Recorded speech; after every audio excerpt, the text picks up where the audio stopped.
The lecture hall of the Galactic Confluence Academy stretched wide enough to hold 300 students from 47 different species. The ceiling curved upward like the inside of a dome, covered in soft lights that adjusted automatically to suit whatever eyes happened to be looking at them. To humans, the lights appeared warm and yellow. To the Krizik, they glowed in ultraviolet patterns. To the lithoids, they pulsed with a rhythm that matched their crystalline thought processes.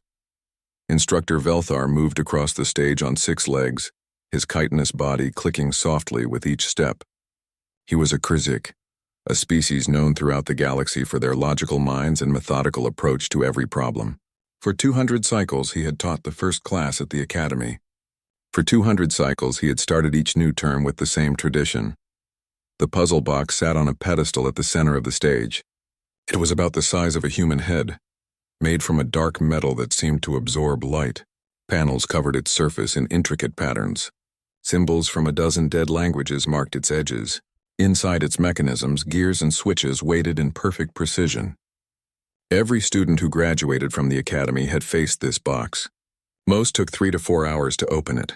The record was 1 hour and 47 minutes, set by a mind weaver whose telepathic abilities gave her an edge in understanding the logic built into the device. The students filed in slowly. A Quellan named Thex entered first, his forearms carrying data tablets and reference materials. His species believed in preparation. He had studied the Academy's history for a full year before arriving. He knew about the puzzle box. He had practiced similar puzzles. He was ready. Behind him came Ricina, a mind weaver whose thoughts rippled out from her in invisible waves. Other telepaths in the room felt her presence like a gentle pressure against their minds. She moved with confidence. Her species had attended the Academy for 800 cycles. She knew what to expect. Col 9 drifted in next, his crystalline body refracting light into rainbow patterns across the walls. Lithoids processed information differently than organic species. They stored memories perfectly, never forgetting a single detail. Col 9 had already memorized every lecture ever given in this hall. Then came dozens of others. Species with tentacles and species with wings. Species that breathed oxygen and species that absorbed radiation. The Academy brought together the brightest minds in known space. They came to learn strategy, crisis management, and advanced problem solving. They came to prove their species worthy of leadership positions in the Galactic Confluence. Marcus Chen walked in last. He was human, and that made him unusual. The last human to attend the Academy had been here 200 years ago, back when humanity was still new to galactic society. That human had failed spectacularly, proving what many species already suspected. Humans were too emotional, too impulsive, too chaotic in their thinking. They made excellent soldiers and decent traders, but advanced strategic thinking required a calmer mind. Marcus had fought hard for his place here. His test scores were exceptional. His letters of recommendation came from 3 different ambassadors. Even so, the Academy Board had debated his admission for 6 months. Finally, they decided that 200 years was long enough. They would give humanity another chance.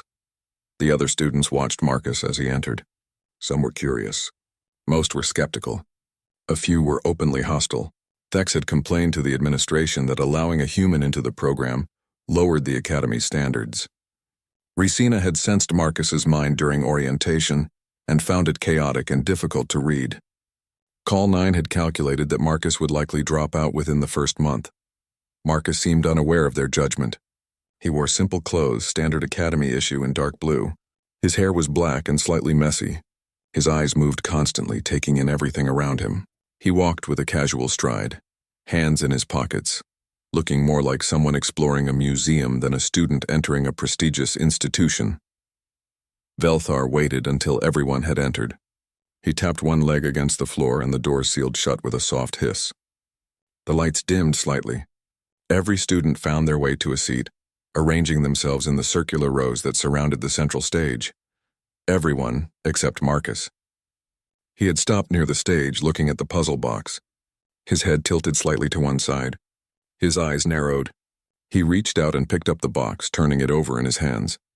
Velthar opened his mouth to speak, ready to deliver his traditional opening lecture. He wanted to tell them about patience, about systematic thinking, about the importance of understanding foundational principles before attempting to solve complex problems. The puzzle box was meant to teach them humility. It would show them that intelligence alone was not enough. They needed discipline. They needed method. Marcus rotated the box 90 degrees. His fingers traced along one edge where the metal looked slightly more worn than the rest. He pressed 3 panels in quick succession. Click, click, click. The box made a sound like a sigh, and its top section lifted away smoothly. Marcus set the open box back on the pedestal and walked toward an empty seat in the 3rd row. The lecture hall was completely silent. 300 students sat frozen. Velthar's mandibles hung open in an expression that would have been comical if the moment weren't so shocking. "That is not possible," Cole9 said finally. His voice resonated like struck crystal. "The puzzle requires understanding of nested logical frameworks. Solution time cannot be less than 14 minutes using optimal processing methods." "He cheated," Thex declared, standing up on all 4 legs. He must have seen the puzzle before, or he had the solution programmed into a neural implant. Marcus reached his seat and sat down. He looked genuinely confused by the reaction. "What?" he asked. "Was I not supposed to touch it?" Velthar found his voice, though it came out higher than usual. "How did you do that?" Marcus shrugged. The wear patterns showed which panels get pressed most often. The scratches on the edges showed the order. The weight distribution told me where the internal mechanisms were located. It was pretty straightforward. Straightforward? Ricina's mental voice rippled through the room, touched with disbelief. "That puzzle has challenged students for generations." "Yeah, but they were probably thinking about it wrong," Marcus said. He seemed completely relaxed, as if opening an impossible puzzle in 30 seconds was normal. "You're all treating it like a math problem." "It's not.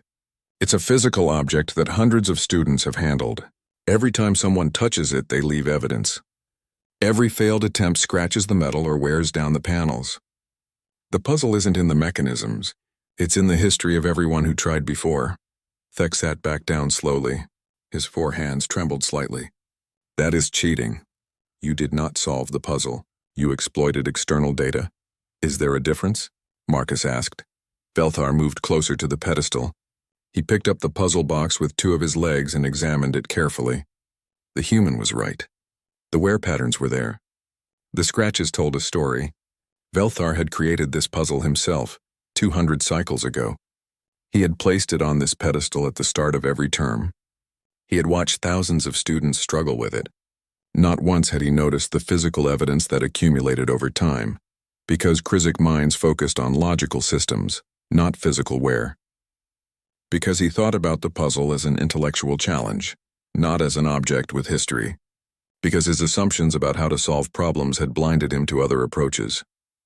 "You will stay after class," Velthar said quietly. "We need to discuss this," Marcus nodded. The other students whispered among themselves in dozens of languages. Some were impressed. Most were suspicious. All of them were unsettled. The human had broken something fundamental in their first 10 minutes at the academy. Velthar tried to continue with his prepared lecture, but his words felt hollow now. He talked about methodology and systematic approaches.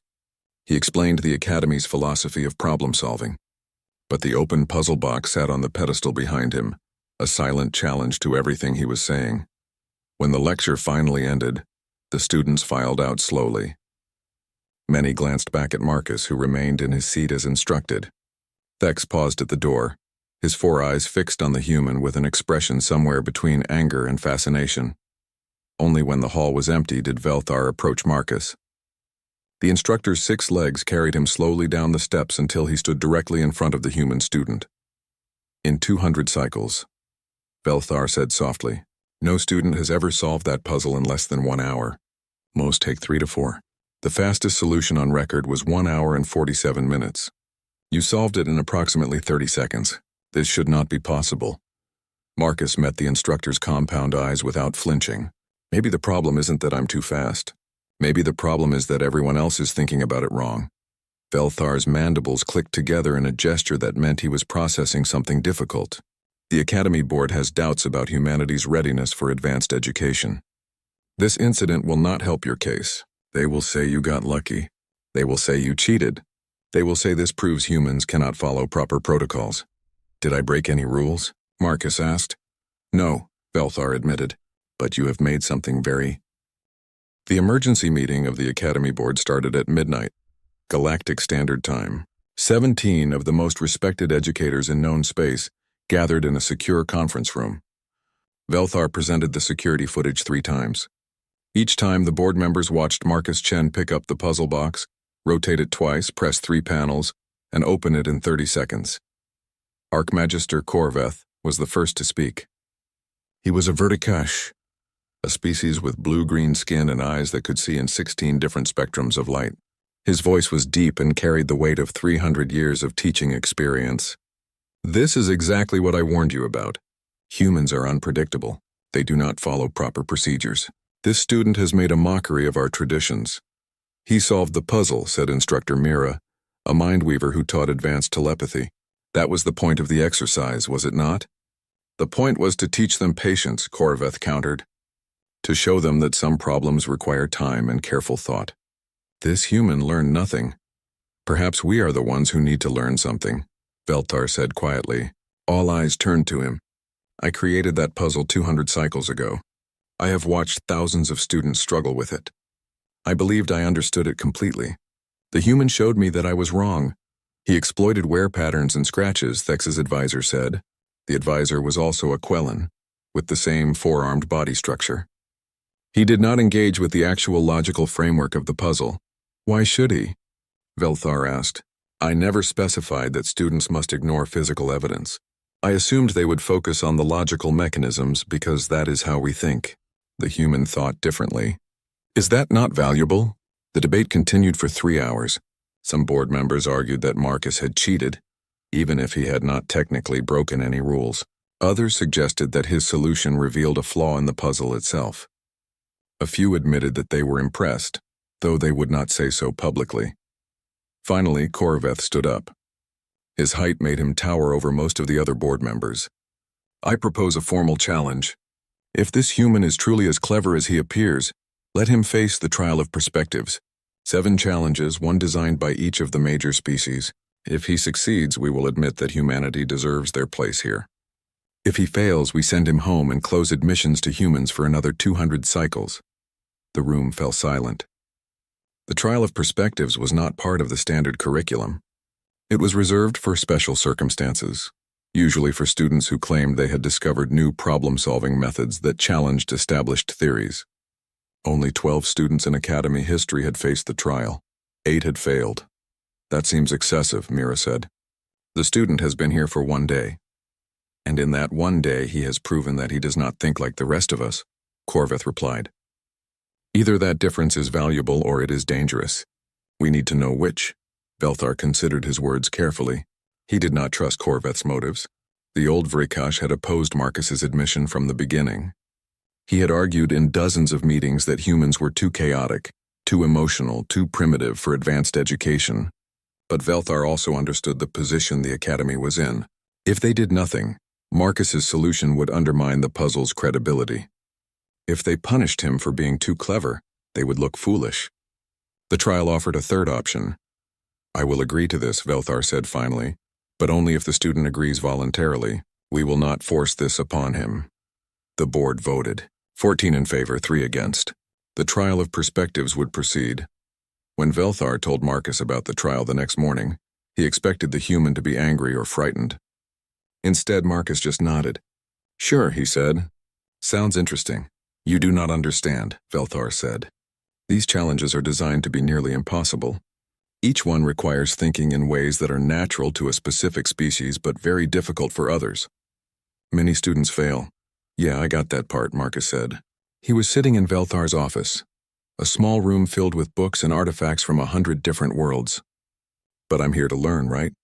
This seems like a good opportunity. You could refuse. There would be no shame in it. Marcus smiled. Where I come from, we have a saying. The best way to learn to swim is to jump in the water. So let's jump. Word spread quickly through the academy. By afternoon, every student knew about the trial. Opinions split sharply. Some students thought Marcus deserved the chance to prove himself. Others thought he was arrogant and would learn a hard lesson. Betting pools started forming, with students wagering on how many challenges Marcus would complete before failing.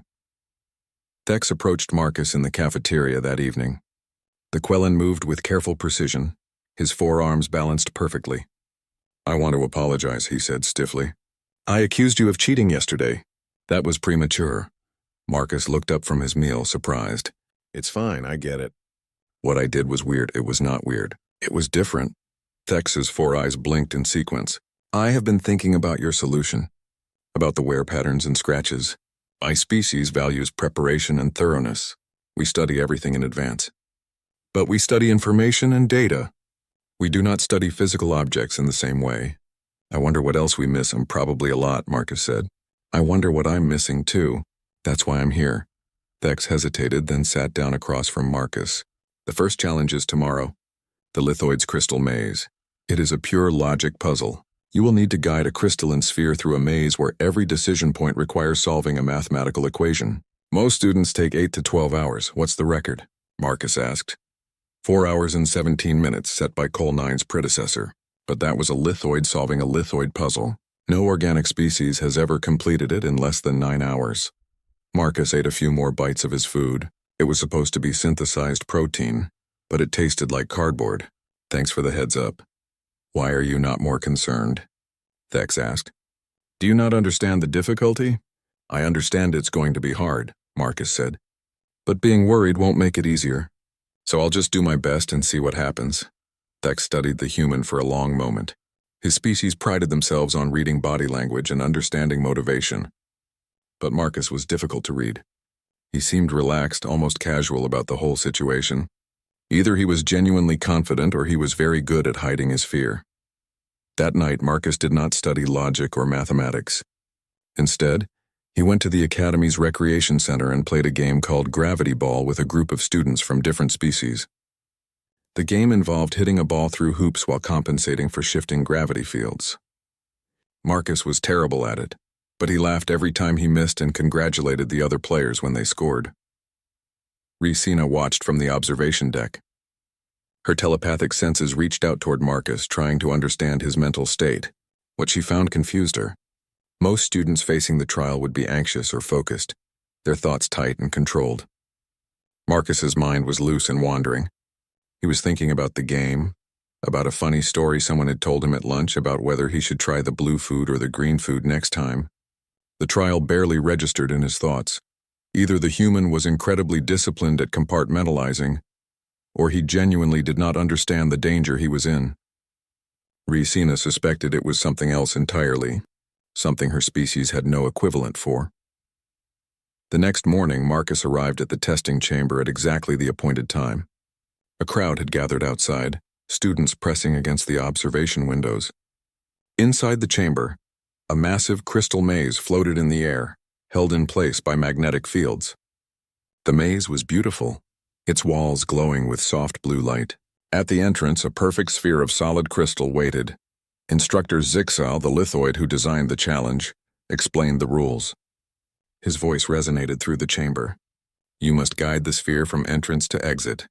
At every intersection, you will find an equation. Solve the equation correctly and the path will open. Solve incorrectly and you must return to the start. The maze contains 47 intersections. You may begin when ready." Marcus stepped forward. He looked at the maze from several angles, circling around it slowly. The watching students expected him to begin immediately, to rush in with the same surprising speed he had shown with the puzzle box. Instead, he just looked. 5 minutes passed, then 10. Thex whispered to another student, "Perhaps he realizes he cannot solve it." Then Marcus did something unexpected. He reached out and pushed the floating maze. It rotated on its magnetic field, spinning slowly in the air. "What are you doing?" Zixal asked, his crystal voice sharp with concern. "The maze orientation is fixed. You cannot change it." "You said I had to guide the sphere from entrance to exit," Marcus replied. "You didn't say the maze had to stay still." He pushed again, tilting the maze at an angle. Then he released the sphere at the entrance. Gravity took over. The sphere rolled through the tilted maze, bypassing most of the intersections entirely, following the path of least resistance. It emerged at the exit 17 seconds later. The observation room exploded with noise. Students shouted in a dozen different languages. Some were laughing. Others were angry. Call 9's voice cut through the chaos, resonating like a bell. The second challenge came 3 days later. Marcus had spent the time attending regular classes, studying with other students, and generally acting like the trial was not happening. This bothered Thex, who had taken it upon himself to help the human prepare. "The Mindweaver's empathy lock is tomorrow," Thex said, spreading 4 tablets across the study table. Each one displayed different information about telepathic species and their approach to problem-solving. "You need to understand how Mindweavers think." Marcus glanced at the tablets while eating an apple. "How do they think?" "Through connection. Through understanding others. The lock requires you to establish a telepathic bond with the mechanism and convince it that you are trustworthy. It reads your emotions, your intentions, your deepest thoughts. If it senses deception or confusion, it remains sealed. So I need to be honest and calm," Marcus said. "You need to be telepathic," Thex corrected, "which you are not. Humans have no natural telepathic ability. Even with technological assistance, you cannot form the kind of deep connection the lock requires. Some species believe this challenge is impossible for non-telepathic beings. But some species completed it anyway, right?" Marcus asked. Thex's forearms gestured with frustration. "Yes, through years of training and meditation, through learning to quiet their minds and project simple emotions, you have 3 days of preparation. It is not enough." Marcus finished his apple and tossed the core into a recycling chute. "Guess we'll find out." The testing chamber for the second challenge was different from the first. It was smaller, quieter, with soft lighting and walls that absorbed sound. At the center of the room stood a pedestal, and on that pedestal rested a silver sphere about the size of a human fist. The sphere's surface rippled like liquid metal, reflecting the room in distorted patterns. Instructor Mira explained the challenge. "The empathy lock was created by my ancestors to teach young Mindweavers control.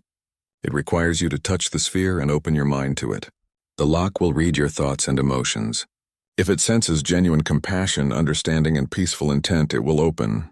If it senses darkness, confusion, or dishonesty, it will remain sealed. Most students require between 4 and 8 hours of meditation before they achieve the necessary mental state." "What happens if I can't do it?" Marcus asked. "Then you fail this challenge. The trial continues, but with a mark against you. 3 failures and the entire trial is considered a loss." Marcus nodded.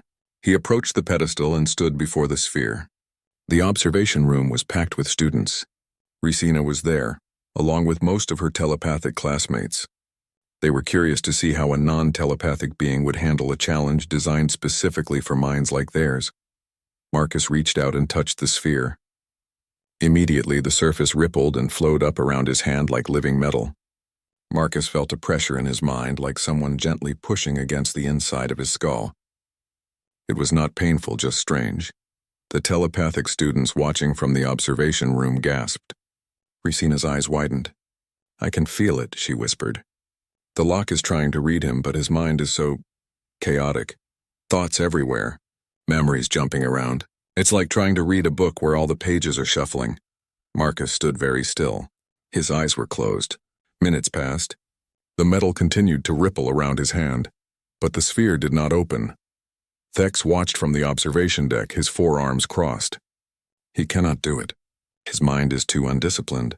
But Ricina was not so sure. She extended her own telepathic senses toward Marcus, trying to understand what was happening. What she felt surprised her. Marcus was not trying to clear his mind or achieve perfect calm. Instead, he was thinking about himself, about his own reflection. Inside the chamber, Marcus opened his eyes. He was still touching the sphere with one hand. With his other hand, he reached into his pocket and pulled out a small mirror, the kind students used for personal grooming. He held the mirror up in front of his face, angling it so he could see his own reflection. Then he did something very strange. He smiled at himself in the mirror. Not a fake smile, but a genuine expression of warmth and friendliness.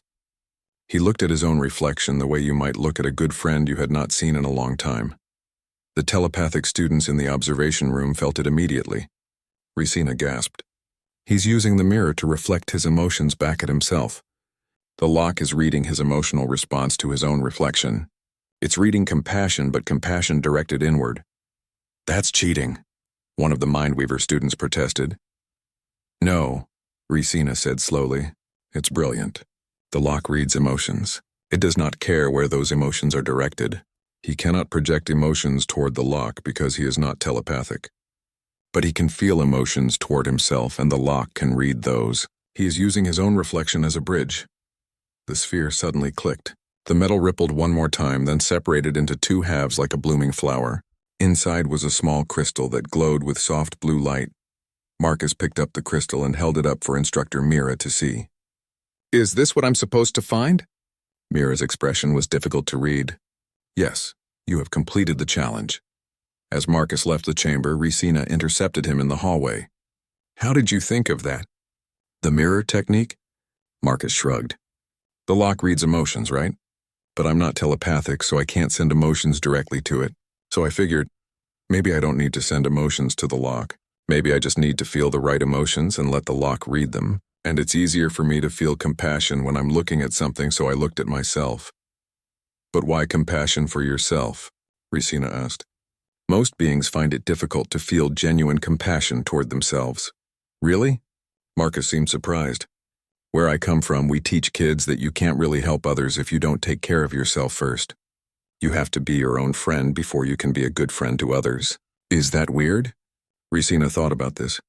In Mindweaver culture, individuals were taught to always prioritize the collective, to feel the emotions of others before their own. Self-compassion was seen as selfish, but watching Marcus, she realized that his approach was not selfish at all. It was just different. "No," she said finally. "Not weird. Just very human." The third challenge was the Quellen's simultaneous equation. Thex's own advisor had designed this one, and he was very proud of it. The challenge required solving a complex mathematical problem using 4 different calculation methods at the same time. Quellens, with their 4 arms, could write 4 equations simultaneously. Other species had to find creative solutions, usually involving multiple students working together. Marcus was not allowed to work with other students. That was part of the trial rules. Each challenge had to be completed individually. The testing chamber contained 4 walls, each with a touchscreen surface for writing equations. Marcus would need to input calculations on all 4 walls at the same time to solve the problem. "You have 8 hours, Thex's advisor said. "The equation will be displayed once you begin. You must maintain all 4 calculation streams continuously. If any stream stops for more than 10 seconds, you must start over." Marcus looked at the 4 walls. Then he looked at his 2 hands. "Can I use the materials in the room?" "What materials?" The advisor looked around. The room was deliberately empty except for the walls. "My clothes. My belt, things like that." The advisor's 4 eyes blinked in confusion. "I suppose so. But how would that help?" "Give me 20 minutes before starting the equation," Marcus said. What followed was bizarre. Marcus took off his belt and his shoes.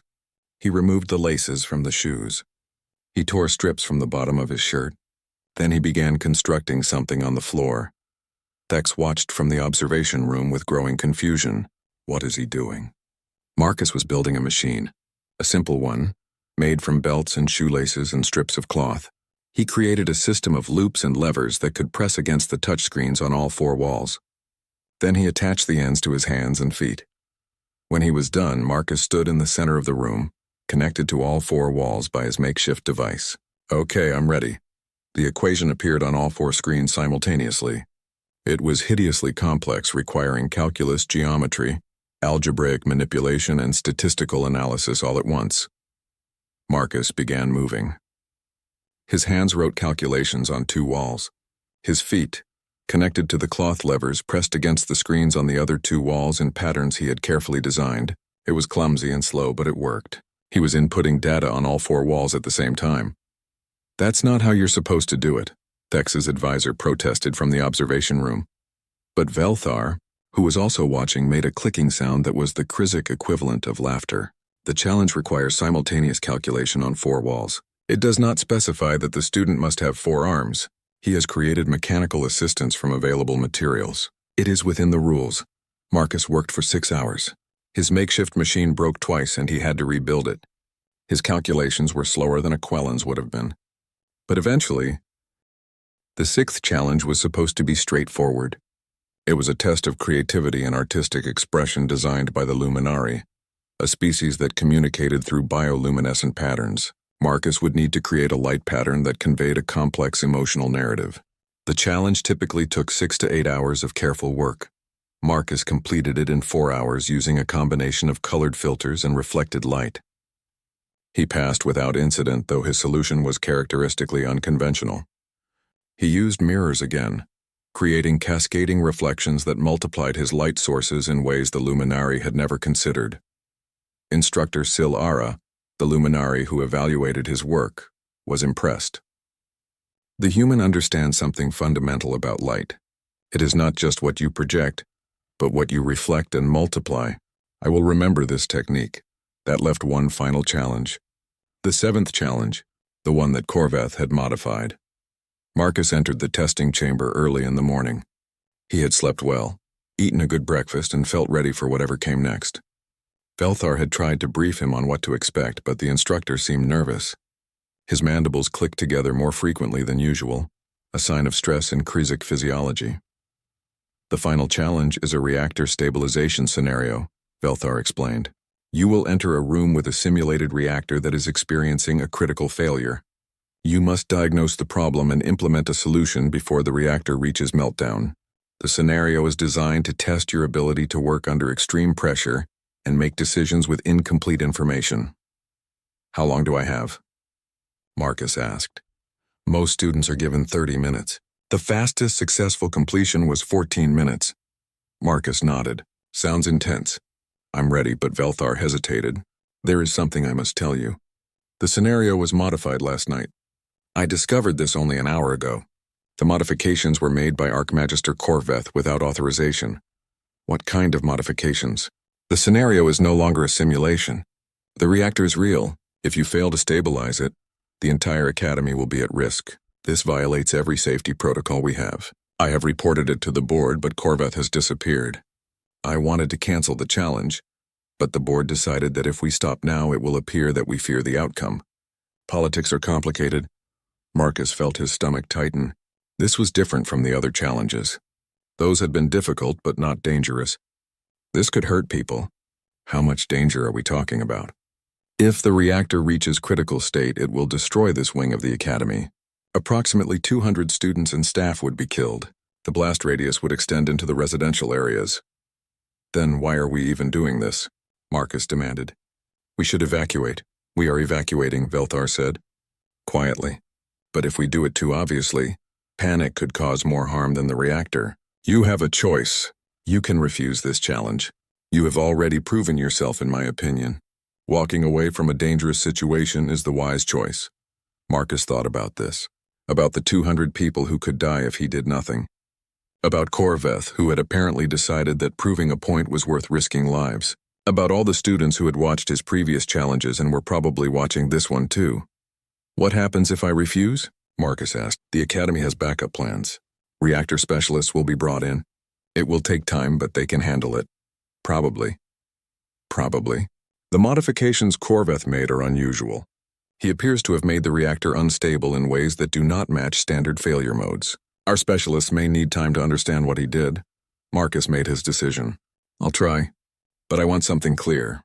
If I tell you to evacuate everyone immediately, you do it. No hesitation, no waiting to see what happens. You get people out. Agreed, Velthar said. The testing chamber was larger than the others. At its center stood a cylindrical structure about 3 meters tall, covered in panels, displays, and control interfaces. The reactor. It hummed with contained energy, and through the transparent panels, Marcus could see the glowing core inside. As soon as Marcus entered, alarms began blaring. Red lights flashed across every surface. The displays showed temperature rising, containment fields weakening, and a countdown timer. 10 minutes until critical failure. The observation room was packed. Practically every student and instructor in the academy had come to watch. They stood in tense silence, watching Marcus approach the reactor. Marcus spent the first 30 seconds just looking. His eyes moved rapidly across the displays, taking in information. Temperature, pressure, energy output, containment field strength, coolant levels. He touched nothing. 60 seconds passed. The timer showed 9 minutes remaining. Thex watched from the observation room, his forearms twitching nervously. Why is he not doing anything?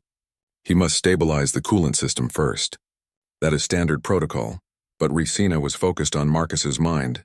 She could feel his thoughts faster than usual, jumping from one piece of information to another. He was not panicking. He was analyzing. He is looking for something, she said quietly. 2 minutes gone. 8 minutes remaining. Marcus began walking around the reactor, examining it from all sides. He looked at panels that were not displaying any alarms. He checked connections that seemed fine. What is he doing? Call 9's crystalline voice resonated with confusion. He should be addressing the primary failure points. 3 minutes gone. 7 minutes remaining. Marcus stopped walking. He stood very still, staring at one particular panel on the back of the reactor. Then he smiled.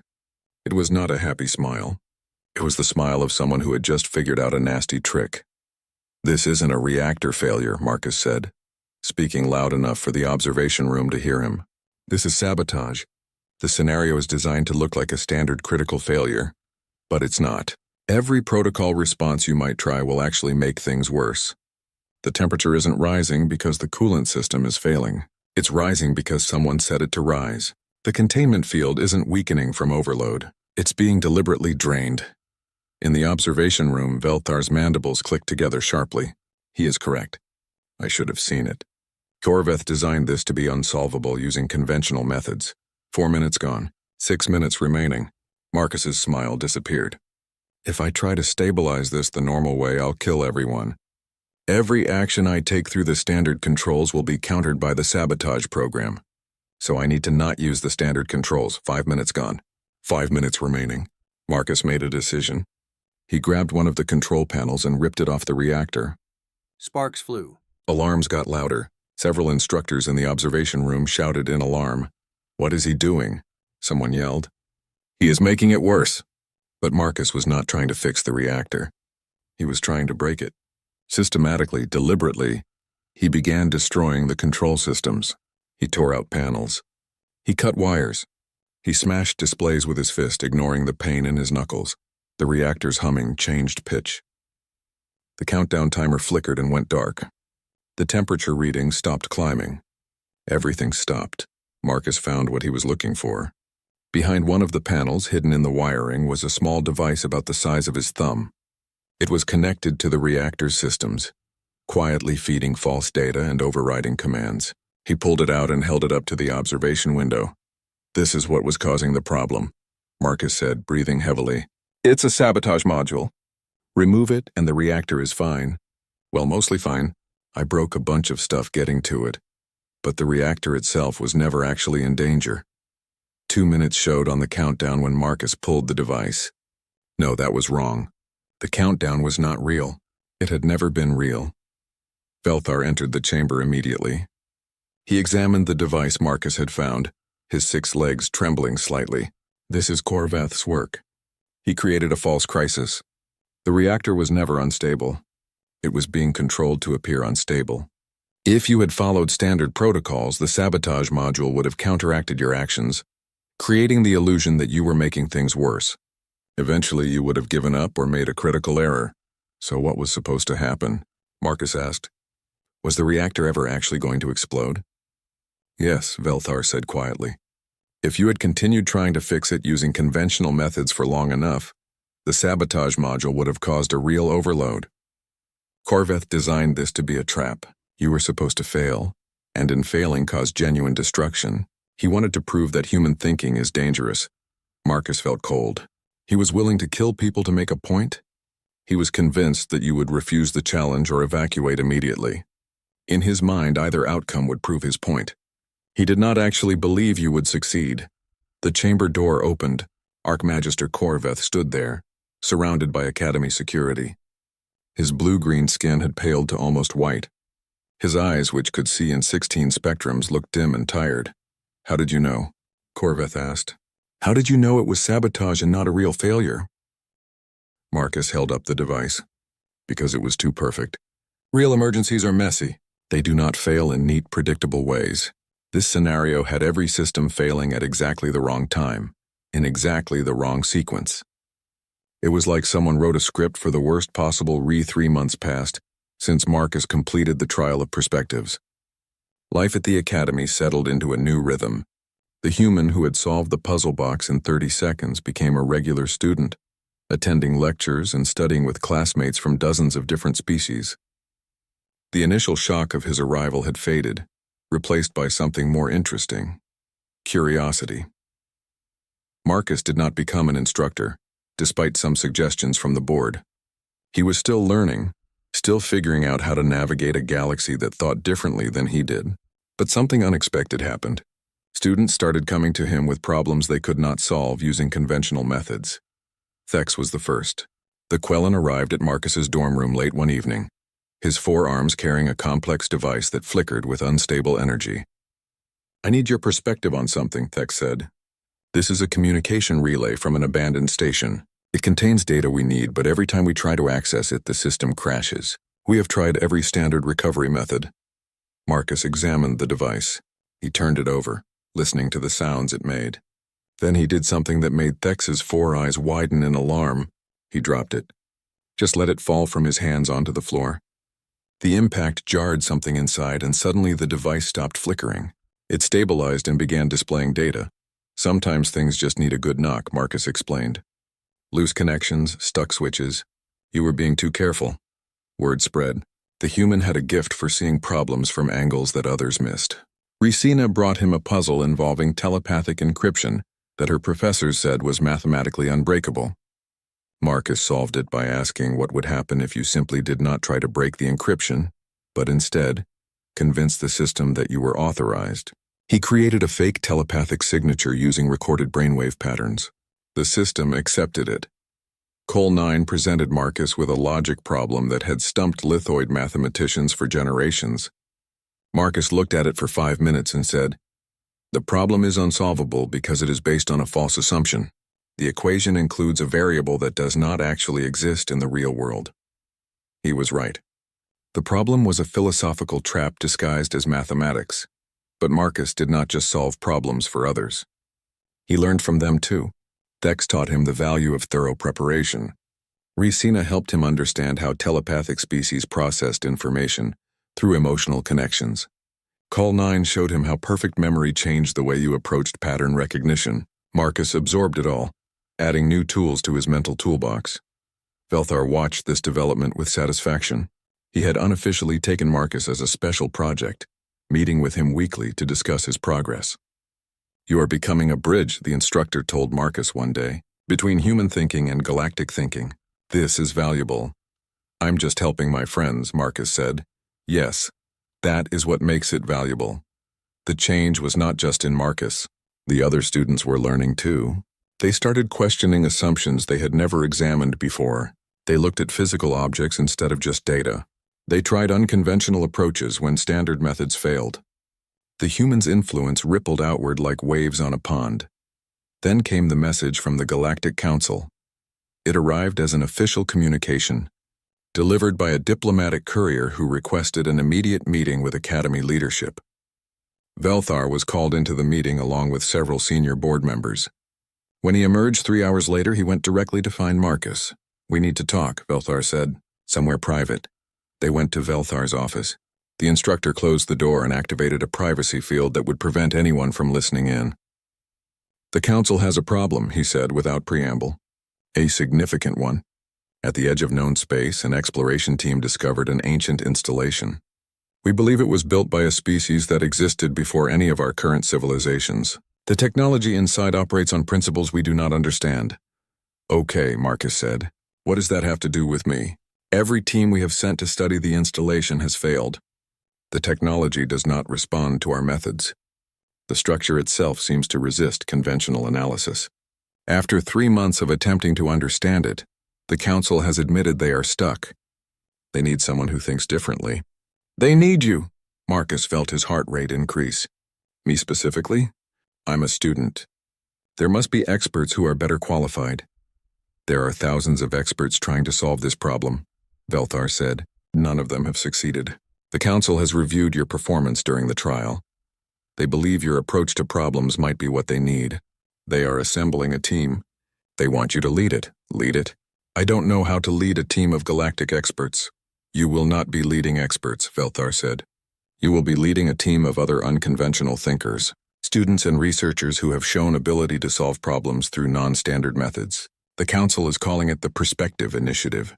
Your job will not be to command, but to coordinate different ways of thinking.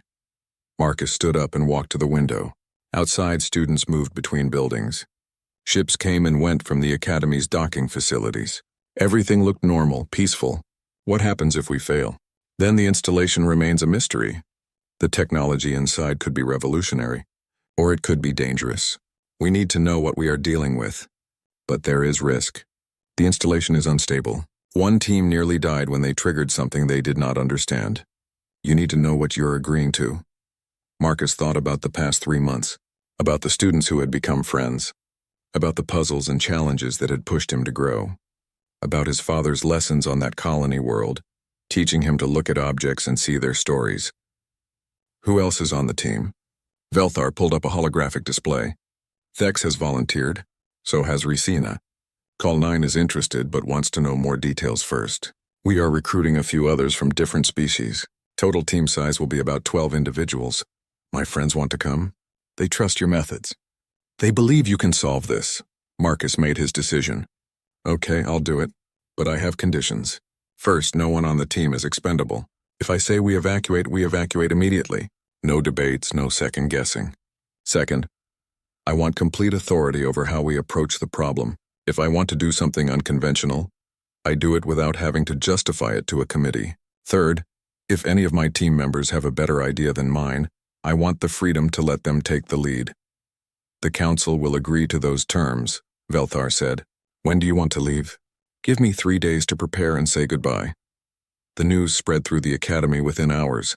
Marcus Chen, the human who had solved the puzzle box in 30 seconds, was leading an expedition to study ancient alien technology. Reactions were mixed. Some students were excited, believing Marcus would succeed where others had failed. Others thought the council was making a mistake, putting too much faith in someone who had only been at the academy for 3 months. Marcus spent those 3 days carefully. He studied everything available about the installation. He talked to the teams who had already attempted to analyze it. He learned about their approaches and their failures, and he noticed something interesting. Every team had approached the installation as an archaeological site or a technological artifact. No one had approached it as a place where someone had once lived and worked. On the day of departure, Marcus stood in the docking bay with his team. Thex was there, his forearms loaded with equipment and supplies. Ricina stood quietly, her telepathic presence calm and focused. Col 9 had agreed to join after all, his crystalline body reflecting the lights of the bay. 9 others completed the team, representing 7 different species. Some Marcus knew from classes. Others were researchers from different institutions, recruited specifically for their unconventional thinking. Velthar came to see them off. He pulled Marcus aside for a final conversation. I want you to have this, he said, holding out a familiar object. The puzzle box. The one Marcus had solved on his first day. I modified it. Inside is a message from me. You can open it when you need guidance or when you simply need to remember why you are suited for this task. Marcus took the box carefully. Thank you for everything, for believing I belonged here when others did not. You taught me something important, Velthar said. I had spent 200 cycles teaching students to think systematically, to follow established methods, to trust in proven approaches. You showed me that those things are valuable but incomplete. Sometimes the best solution is the one no one has tried yet. Sometimes you need to break the rules to see the truth. The ship departed on schedule. It was a standard council research vessel, equipped for long-duration missions and capable of supporting a diverse crew. The journey to the installation would take 2 weeks through normal space, plus several days of careful approach through the unstable region where it had been discovered. Dury,